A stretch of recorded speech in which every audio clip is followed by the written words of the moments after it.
Imagine a world where everyday glasses outsmart the most advanced headset on the market. Could Meta's latest moves finally dethrone Apple in hardware? What if NVIDIA's massive cash injection into OpenAI creates this unbreakable loop that powers the next era of tech but leaves everyone else in the dust? So even Microsoft, the giants that's dominated software for decades, waking up terrified that AI could wipe out everything they've built. So how do you stay ahead when the rules change overnight?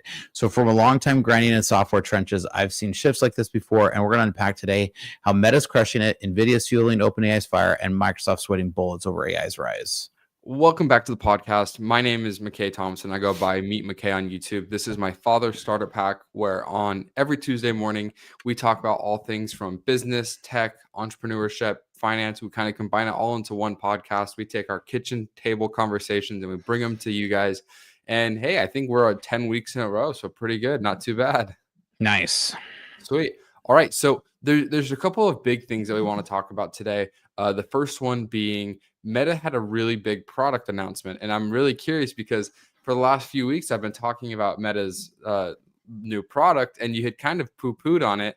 But it sounds not poo-pooed on it, but you just didn't think that it was going to be as adopted as maybe some of the news is anticipating. So they obviously had their huge their smart glasses unveil on stage, and right now they currently have a set of smart glasses that are glorified cameras that you can wear on your face that are somewhat discreet, and a lot of people have really liked them. But now they came up with more of an augmented reality, meaning you can see like little bubbles come up like WhatsApp, you can see maps, and you can have little AI conversations, and you can see they have different glasses out, like the more of the athletic ones. You have your standard glasses here, and they're trying to really do what the Apple Vision Pro couldn't do. So what's your knee-jerk reaction to this new kind of AR augmented reality product? I think like you said, I definitely have, downplayed how good this is going to be and how big this could be. I think the real big thing here that's kind of interesting is that Meta is really, they've been betting on this. They've bet on the metaverse.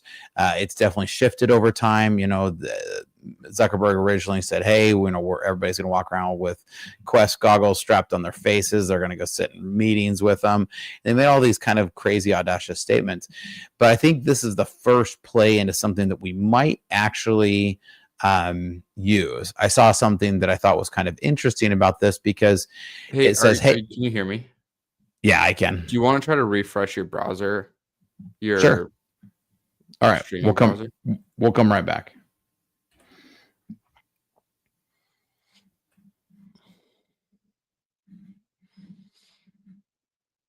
Sorry about that. Looks like we had some audio issues, but I want to hope he'll be right back. He's going to refresh and we'll be all set.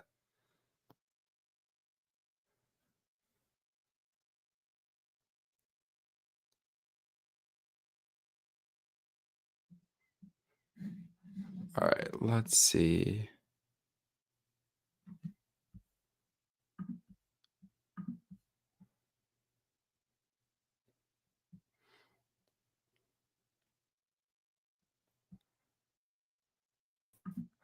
All right, you there?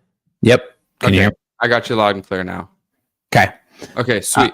So basically, I tossed the ball over to you and asked you, and you started mentioning that you've been downplaying these new glasses. Take it from there.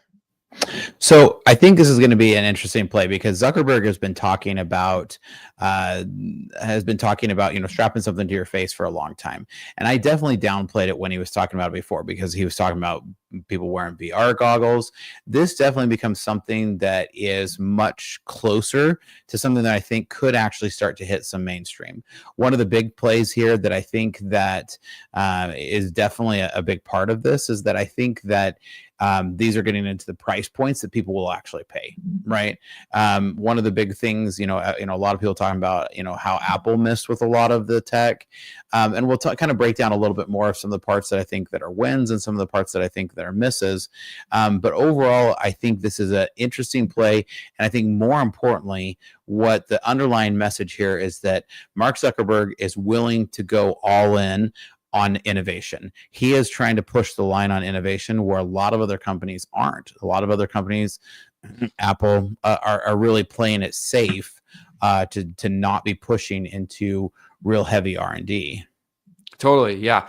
We're gonna go ahead and we're gonna talk kind of about what happened at the event.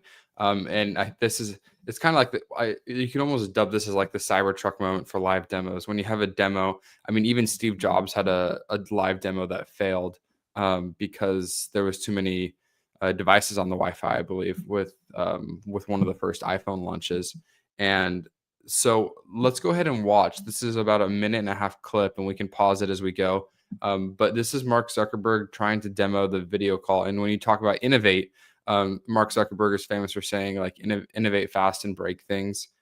This is a prime example of that, and we can kind of talk about how big of a failure this really was. And see, we'll go from there. But let me go ahead, and you should be able to see my screen, and you should be able to hear it. Yep. Pause WhatsApp video call. There we go. Uh-oh. Well, let's see what happened there. That's too bad. I don't know what happened. Maybe Boz can try calling me again. So they're trying to do a WhatsApp video call to his glasses, and it's just not working. And so he's trying to, you can see kind of the little bit of embarrassment that's happening, but let's keep watching to see what happens. All right. Well, I got a missed video call. Okay, there's the actual video call. All right. I'm just going to pick that up with my neural band. This is, it happens. So what ended up happening is they actually triggered every AI device in the room. And so there was tons of AI devices, and other people were wearing the older versions of the glasses, and the command stayed the same. And they're kind of blaming Wi-Fi. They're kind of blaming that they didn't expect there to be there's a whole lot of blame, but I think the point is that one, you got to give them props. When was the last time somebody demoed a very heavy, device heavy AI product in live? So, I mean, partly you've got to give him props because something Apple hasn't done in a long time. Yeah. And you could tell he's like, it happens. And when you do a live demo like that, you have to half expect that it's not going to work. You just have to plan like, okay, what if this feature doesn't work? But at first there was a lot of hot takes on Twitter about this. Let me go ahead and share, like, here's a negative one. It's like, oh no, I feel really bad for the Meta OS team. They had another, I think it's all good. This is another failed one. It just failed for an entire minute, and we weren't going to watch it. But basically, they just had a couple of features that didn't work. Right? They had a few features that didn't work, and here's a couple of reactions. You had somebody's like, oh, I feel really bad for the OS team, but then you have these two, and this ended up taking a lot more of the sentiment. You're laughing at Zuck's demo, but he innovated more than Tim Cook in the last 5 years. And then, to be fair, this is 100% accurate. So you started to see a lot more people have that take and be able to see how Meta is trying to push what is currently out there. And so, yeah, props to Mark Zuckerberg for not being afraid to go on stage and risk looking like a failed product. But I think that it ended up bringing more publicity to their product than just about anything else that could have.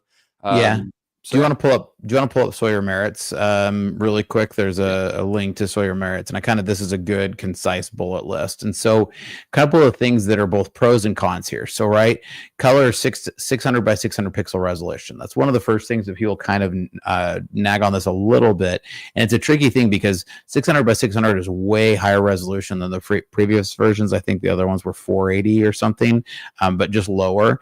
But ultimately, at the end of the day, people who are demoing it saying 600 by 600 resolution is not going to get the job done.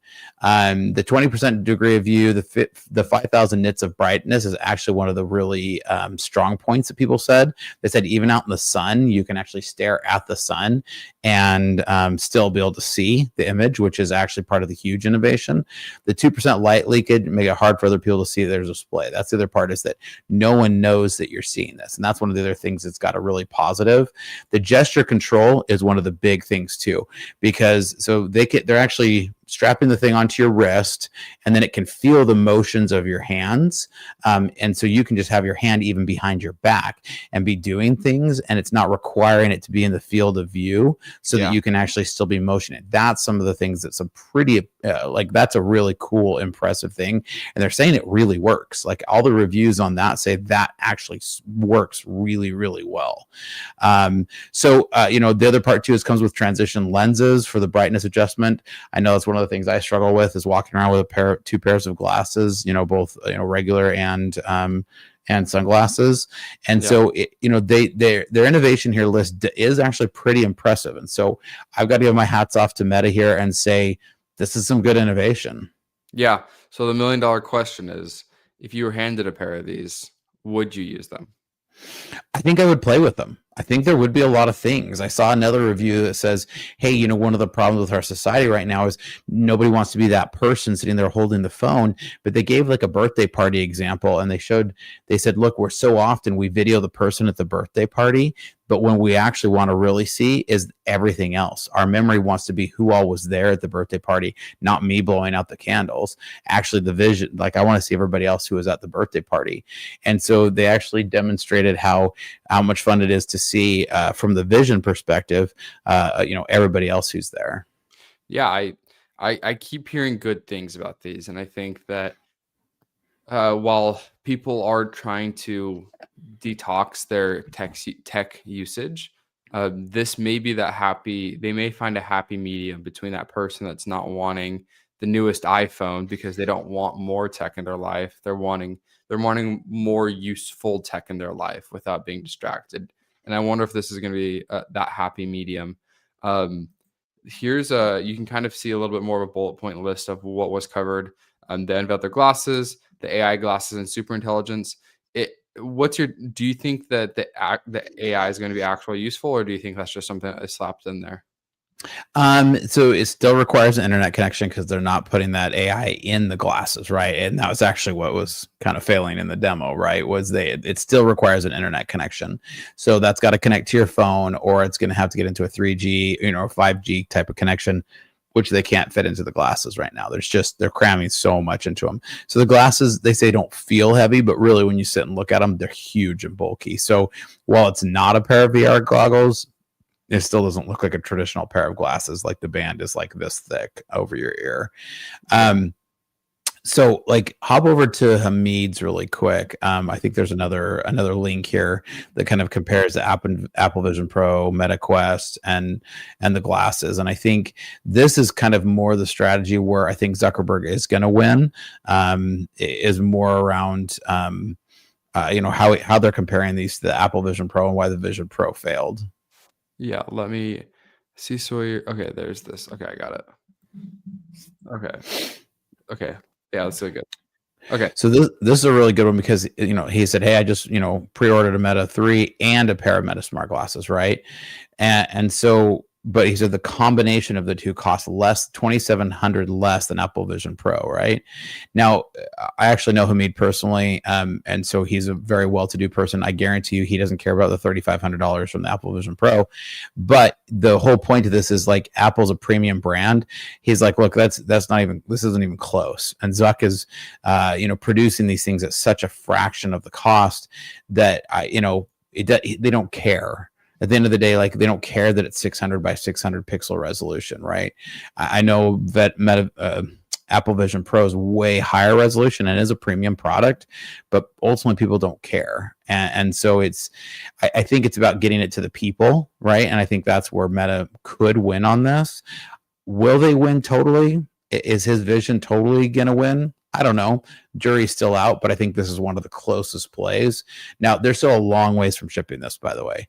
So that's the other thing is I did sign up to even go get a demo of this. There's no, I don't even know if they have a release date for when they're going to be releasing them. I think it's September 30th. Well, we'll see. I signed up to go and demo one, and the closest demo that I could get was at Best Buy in like 4 weeks. Yep, September 30th, 2025 is when they're going to be available. Well, we'll be interested to see, and I guess it'll be because at the time it sounded like I don't. We'll see how the results go. There was one more question I was going to ask you. Dang it, I can't remember. They're still huge. Yeah. Dang it. There was one more question I was going to ask, but I totally blanked. Okay. Yeah, no, I'm a big, I think that that's what it was. So on the smart glasses, you can use WhatsApp, but I personally don't know too many people in the US that use WhatsApp for their primary communication. Apple could still win with their ecosystem. If they did nothing but copy Meta and just include iMessage and FaceTime, they could still win. So just something to consider that Apple, although they may be late to the hardware game, their ecosystem still may reign dominant. Possibly. Apple's flirting with a little problem there too, though, because if they come out with something like that and then limit the iMessage, they're going to be forced to open iMessage. There's so much antitrust talk around Apple right now that Apple has to really walk that line. Yeah. Cool. All right. So we covered the Meta product launch. Let me go ahead and go back. One last article really quick here. So there's a one from Sherwood here. And I think this is kind of the final sum that I want to throw into the Meta space, because I think this is kind of an interesting one. Because Zuckerberg said AI might be a bubble. And so he actually even acknowledged that AI is a bubble, but he said misspending a couple $100 billion is worth achieving super intelligence. So I think this goes to show that Zuckerberg he doesn't care, and he has the money. Facebook's been profitable for so long. He's been the drive of this. And so he's like, and this is the quote, if we end up misspending a couple $100 billion, I think this is going to be very unfortunate, obvious. He's shelling out over $600 billion US data centers. But then he goes on to say, but what I'd say is I actually think the risk is higher on the other side. So he is literally going to spend until he gets what he wants. Yeah. And as a CEO, I give my hats off to him, because you can either play it safe like Apple, and you can let me pull something interesting up. You can play it pretty safe like Apple, and you can just keep your brand sanctity and not risk it. But you've seen Meta. Actually, let me pull this up. While you're pulling that up here, I mean, he says the risk for a company like Meta is probably not being aggressive enough. And I think that's exactly it. And it's definitely a shot at the Apples of the world, who are quickly turning into the IBMs of old, who just innovated too slow. Yeah. So Apple over the last 5 years, their stock it's doubled. It's up 128%, which for a $3 trillion company is still pretty remarkable. Meta has done slightly better. They've gone up 200%. So Mark has continued. You could arguably say he failed at maybe he didn't fail at the actual product. Some may say he did. More that he didn't get the right market placement for the VR world, and maybe that wasn't as big of a thing that he thought. But hey, if this is the next big thing, then it's better to die trying than to not try at all. And I think you can kind of see the reflection in the stock price. And I mean, he's had multiple failed products, and I guess you could say the Apple Vision Pro are failed products in terms of mass adoption. But the market doesn't care if you fail. They just care if you keep innovating a little bit and get better. So obviously, to a certain extent. And so the thing about this is that, you've got Apple that has played very safe, but, been a little more linear. And then you've got Meta that has continued to grow. So this actually proves Mark's point. He actually can throw at plenty of money at this and still continue to win, right? So that's the advantage, is he's still got his cash cow that he's going to lean back on. I mean, I don't know. I saw reports that people were rushing to go get the iPhone 17. I personally don't know a single person who's gone and gotten it. Yeah. I'm having your internet keeps coming in and out. I'm having a hard time hearing you. Do you want to refresh one more time and see if that works, and we can cover I actually don't think it's on my side. Oh, I don't know. Interesting. Are you having a hard time hearing me at all? Nope. Okay. All right. Well, okay. Let's go ahead into this next topic. It's entirely possible that it is me, but somebody in the comments just said we both hear both of you just fine. Oh, really? Yeah. Huh. Oh, well, that's great. Good. Two people actually. Good. Okay. Well, as long as people can hear you, I don't care. Okay, so let's go ahead and go into the next topic here. You have this really circular money, and it's really funny because it keeps happening over and over again. And I think it just one of the easiest ways is to start off with this. It's Sam Altman saying, "I need GPUs." Jensen saying, "You know who has GPUs?" Sam says, "But I don't have the money." Jensen said, "Let's start a strategic partnership." At 9 a.m., you have NVIDIA investing $100 billion into OpenAI. And then you have at 9:20, NVIDIA stock goes up $100 billion.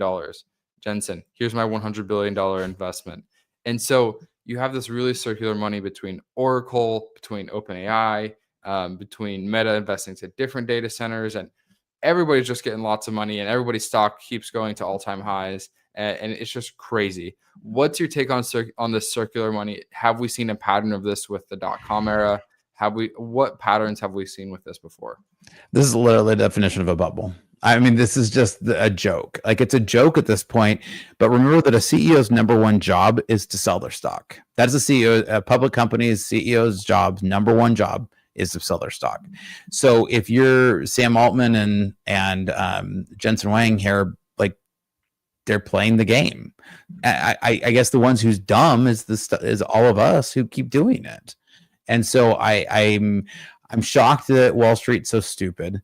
I can't believe that the general population is buying this. Like, it's a pile of, like, none of them have that money to spend. That's the weird thing about it, is it's like, so NVIDIA kind of does, because they've actually sold a commodity. They sell a thing, right? OpenAI doesn't have that cash. Like, there's no cash for OpenAI in this. OpenAI keeps saying they're making these huge promises of, well, we're going to invest into all of this. They don't have that cash. So I'm not really sure. I'm not sure where this ends is the biggest thing. Is it is totally circular, but it keeps working. Yeah. So to kind of put into perspective how big this deal is, Morning Brew had an article saying that the NVIDIA systems OpenAI plans to build out will need at least 10 gigawatts of power. 10 gigawatts for perspective is enough to power 8 million homes, 4 to 5 million NVIDIA GPUs, equivalent to over 4 Hoover dams. So what's going to happen? Like, where's the power going to come from? So the funny thing about this is literally is a game of musical chairs, and nobody wants to be the last person when the music stops. But the music's eventually got to stop, because I mean, now the bigger problem I'm concerned with is this at this point is propping up the entire stock market. S&P 500 is so largely bet on Microsoft, OpenAI, NVIDIA, Oracle, and a lot of these that when that hits, it's not just going to hurt like a handful of companies. It'll actually bring down a chunk of the stock market at this point. So I'm actually more concerned here. Like, if individual companies want to make these big bets and there's big plays on their stock and they crash or whatever. But like, when this happens and suddenly people's entire pensions get destroyed because the bubble bursts, and if not, there's almost a worse scenario where it keeps going. Like, if this game keeps playing, all we're doing is hyperinflation, and I don't see a positive outcome either way from a financial perspective. Totally. Yeah, no, it's a little scary, but yeah, it's a little freaky. You say in our notes somewhere that Microsoft is also involved in the circular money. Do you want to cover that? I'm trying to find. So Microsoft is involved in the circular money and there's been a lot of back and forth, and I haven't delved a ton into this, but Microsoft and OpenAI just renegotiated a portion of because Microsoft's such an early investor and a large early investor in OpenAI, but to this same discussion, the way that they invested was they said, hey, we'll provide you the hosting for free or a very heavily discounted price. And so it's also kind of this funny circular reasoning because they're even involved in this weird circular reason of like, hey, it raises our stock so we can spend money on OpenAI, which raises their stock so they can spend money on us. And it's that same circular reasoning that literally isn't making sense. And so it's weird to watch the incestuous relationship between NVIDIA, between Microsoft, between OpenAI, between Oracle, it's like, how many more of these can we string into this mix?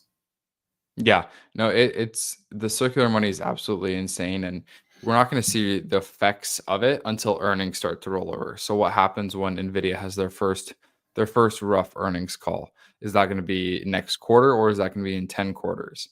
It's going to be really that's when we're going to start to see the effects of this. Is when people are like, all right, we have enough chips, but at the same time, how long are these GPUs good for? Are people going to need more GPUs in a year? So that's one of the things about it is these. So in the past, Microsoft's done really well with Microsoft Azure because the data center builds out are good for 10 to 20 years, right? They're long term. You can, a piece of hosting machine you put into place can run a hosting for, at least a decade. With GPUs, it's a totally different game because it's totally a 5-year-old GPU is almost irrelevant. A 7-year-old GPU is definitely dead. And so, they're innovating that so quickly on the GPU side that I don't like. The problem with this is that nobody's really thinking about is, hey, we're going to have to build out these Hoover Dam, 4 times Hoover Dam level of infrastructure that needs to be replaced every 5 years. Yeah. And it's going to require more power, and it's going to have to be bigger. The thing is that is interesting is on some of the stuff that I've seen where we have been using 5-year-old chips, and then you upgrade to the latest and greatest chip, you are seeing a 5x in compute power and in efficiencies. So it's like it's hard because some of the circular money is still effective. Like, people spending money does make goods or services better. Whereas where you kind of saw in the crypto market, it was largely dependent on the greater fool theory, and it was dependent on the price of Bitcoin at the time. And when Bitcoin was trading for 30 or 40,000, nobody really wanted to play with the crypto anymore. But with AI, you're starting to see things get built faster. You're starting to see things become more efficient. And so while it is circular money, you are seeing an improvement in goods and services. So that is something that I think to play the other side a little bit is helpful. So I think where we'll see that stop is I think we're quickly seeing the point of diminishing returns. And I think this is what's happening really quickly, right? Is that, Grok 4 took 100x the computation from Grok 3, but it only got maybe 4 to 5 times better, and that's even their own numbers, and I think that's a stretch. And so, like, to get to Grok 6, if you have to 100x again, see, that's exponential growth on training everything to only give you linear. So it's exponential growth on training to give you linear results, which that math won't math forever. Yeah. Okay, well, I guess we're going to keep seeing. Maybe by the time next week, we'll have more circular money to talk about. But at this point, Oracle's getting in the mix, and Larry Ellison's getting to party too. How does Oracle fit in all of this between NVIDIA and OpenAI? Where does Oracle fit? I don't know. I know nobody who's saying we're running to Oracle right now. So I don't know if Oracle just has an overabundance of server infrastructure, and they figure, well, we may as well spend it somewhere, because frankly, Oracle's been one of these ones that have innovated really slowly as well. Got it. Yeah. Okay. So I want to cover this, and then we can wrap up here. But Microsoft CEO Satya Nadella is concerned that AI is going to destroy his entire company. He said he's facing immense pressure to stay relevant during the ongoing AI race. This seems like a stretch. It seems like Microsoft is doing fairly well. While making major reductions in headcount, the company is committed to multi-billion-dollar investments in AI, a major shift in priorities that could make it vulnerable. This seems kind of like a doomy article. It is, but town hall last week, the CEO said that he was haunted by the story of the Digital Equipment Corporation, a computer company in the early 1970s that swiftly made that was swiftly made obsolete by the likes of IBM after it made significant strategic errors. So here's the problem. The biggest problem right now is that morale of Microsoft is really down, and Microsoft has prided themselves in morale and employee retention, and right now they are thrashing through people faster than they can because of this pressure to build on AI. And so because of that pressure that he's feeling, he's having to make two different decisions, and one he knows is destroying the company, and he's telling everybody there, and I think there's an apologetic term, and you have to read into what's going on here, where he made these comments is because he carrying this apologetic term as he's trying to retain talent, and talent right now is really important, right? There's only a subset of people who understand how AI works, who actually know how to build it. There's not a lot of people out there, and so he knows, and he's trying to keep those people in the house. We've seen this with Meta, we've seen this with a lot of people. He's trying to keep people to keep building the next generation, while still right now Wall Street only rewards if you lay people off. Yeah, you don't see a lot of people mass hiring right now. Nope. Just spend more. Yeah, spend more on hardware, and that's exactly the struggle. It's exactly what he's talking about. Look, I'm under pressure to spend more on hardware, so I have to lay a bunch of people off to spend more on hardware. But the problem that he sees there is, I think these executives, because he's even talked about it, that kind of behind closed doors, they all know AI is not as good as the market is hyping it to be. Yeah, it's scary to think what could happen, and yeah, there's really nobody knows. It's just kind of how long is the music going to stay on for. But if the economy can stay strong, then I don't know. It's going to be very fascinating to see what happens. So the last part is, he said, you can feel his anxiety as the tech industry's history has shown the winners will score big while the losers like DEC become nothing more than a footnote, right? Yeah. So Microsoft has made the right plays throughout the time, but that's always been where they've valued their employees. And he is recognizing that the tone that they are setting right now is not valuing their employee. Morale is at an all-time low inside of Microsoft. And I think you can kind of hear a similar tone with Mark Zuckerberg, and it's like, hey, we're gonna play, we're gonna go to bat, and we're gonna spend money to see if this is something that we can continue to build on. But I'd rather die spending money than missing out. And you can kind of see the opposite from Apple, where their product launch went good, nothing will happen. They have a little bit higher demand for their iPhone, their thin iPhone than anticipated, so they had to increase production. And so you have two companies here. You have companies that are just like, we're terrified, but we're going to keep going. And then you have Apple, it's kind of just like, we're just going to keep doing our thing. And so, I mean, what's your take on the contrast between Microsoft's crippling anxiety and Apple's, on the outside at least, what looks like stability? Yeah, it's an interesting play because basically everybody's betting on the quadratic, right? Everybody's betting on the hockey stick, trying to be the ones to get AI. Whereas Apple's like, we're going to ignore this AI thing, right? There was almost no mention of Apple Intelligence at the last, keynote. And so, but they're like, we're just going to keep doing our thing, which is continuing to work for us.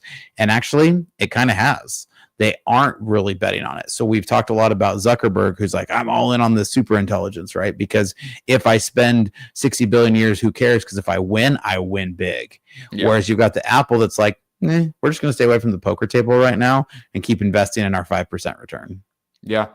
It's two different strategies, serves two different purposes, but this was a fascinating week in tech nonetheless. You had innovation, you had more hundreds of billions of dollars being spent. You have more questions than answers with how good is this AI stuff really, and where is this money really going to come from?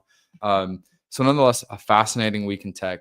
We appreciate you guys watching. Come every Tuesday morning where Spencer and I, Startup Hack, and I talk all things tech, entrepreneurship, finance, and try to make sense of this AI conundrum that we have going on. But Spencer, where can people go to find you and learn more about you? So if you're interested in building some custom software, especially around AI, check out startuphack.com/Spencer. Or just if you like the material, come every week or come every, we're here. I post 6 times a week. Perfect. Awesome. Well, thank you guys so much for watching. If you enjoyed, consider subscribing. Leave a comment down below with your favorite part, where you agree with us, where you disagree with us. We love a good debate. So thank you guys again for watching. We'll see you next Tuesday. Bye. Bye.